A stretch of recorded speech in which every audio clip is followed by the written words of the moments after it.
British or American English? Which one sounds cooler? Let's find out in 3, 2, 1. Hi, I'm Miss English from MR English PRO. Today we'll explore words that differ in British and American, so quickly jump to the lesson. How do you say it those? Niche or niche? Brits say niche, Americans say niche.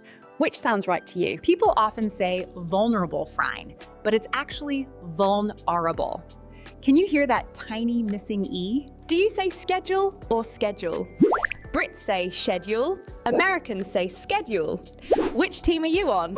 Garage. British, G-R-A-H-Z-H. American, G-A-Ridge. Say it like your favorite accent. Advertisement. British, advertisement, American, advertisement. Which one sounds better to you? Vitamin. British, vitamin. American, vitamin. How do you say it? Data.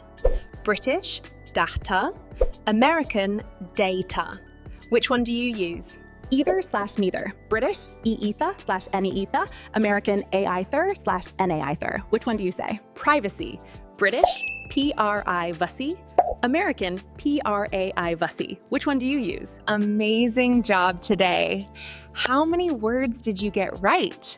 Keep practicing these words in both British and American accents. Practice makes perfect. Comment below your score and don't forget to subscribe for more lessons.